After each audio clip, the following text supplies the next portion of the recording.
Now, Young Gunz, are they still together as a group, or did you guys split apart? That's before the music. Like I said, like I knew Chris before he knew how to rap, or before he was, aspired to do anything musically. You know what I'm saying? So that stemmed before the music. You know, a lot of groups, they get put together.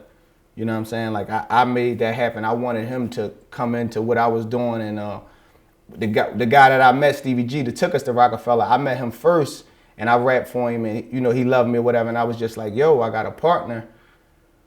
We have crazy chemistry together. You know what I'm saying? For somebody that was our age at that time, rapping about what we was rapping about and having chemistry with a partner, it was different. It wasn't really like, that wasn't average or whatever. So Chris is on Forever Do Me 7 2 times. He just dropped the project, Network 3. I'm on there once.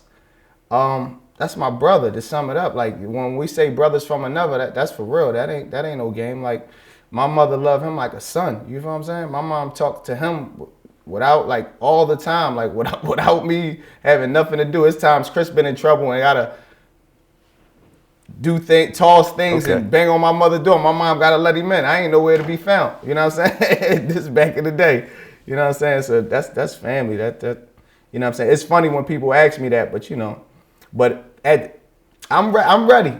You know what I'm saying? I'm just waiting for him. I'm ready. I'm ready for another Young Gunz album. That's what the people want. And I know that Young Gunz is bigger than Chris by itself, and Young Gunz is bigger than Neef by itself. Now, at one point, Game was beefing with Memphis Bleak, and it seemed like y'all got dragged into that beef. I think he had to say something about us for us to attack. You know what I'm saying? But I remember that story is so funny, man. Game, shout out to Game and everything he doing. Everything's cool now. But it went down on our radio station, Power 99. Shout out to Cosmic Kev and all that. But we blast out. We did probably like a 7-8 minute freestyle over all types of beats. Me, Chris, and my brother Pooter Brown was our artist or whatever, and we spazzed out. And I don't know how Game heard it. I don't know if they were syndicated at that time or what. I don't know how he heard it, but he called up the radio station and we going back and forth and all that.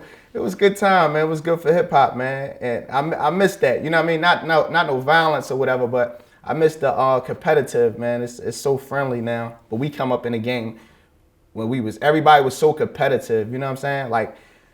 Like Jay, DMX, and Ja Rule, they was all cool, but they wanted to do way better numbers than each other. You know what I'm saying? They wanted to, if they got on the same stage, but when Hard Knock Life tour, when X came out, he wanted to make it hard for Jay to come out after him. You know what I'm saying? Saying prayers, crying, jumping around, going crazy.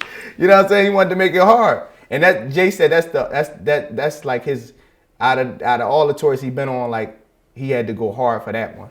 Like, cause X was like just, in that fucking mode, you know what I'm saying? But yeah, the competitivity is not there no more. Everybody's friends. It's like a certain group. You got certain rappers that do songs all the time. It's like a group. It's not even surprising, and it's not special no more. Like sometimes when you heard artists get with each other, it was special. Like when Big and Jay did, that record, it was like special. When certain people came together that wasn't in the same crew, when they came together, it was special. But now it's like all the time. It's like every record is a Khaled record.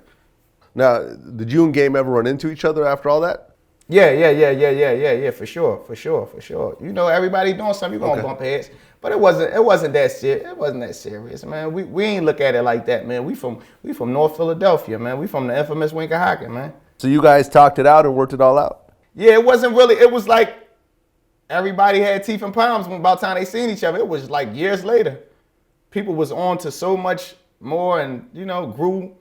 People done had kids and, people life was different by then. You know what I'm saying? It was a long time.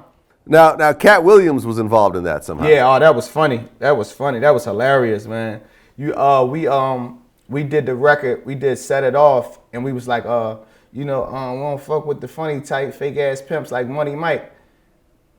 We look at Money Mike like a character, you know what I'm saying? He's like like a cartoon character or something, you know what I'm saying? We didn't think we was dissing him.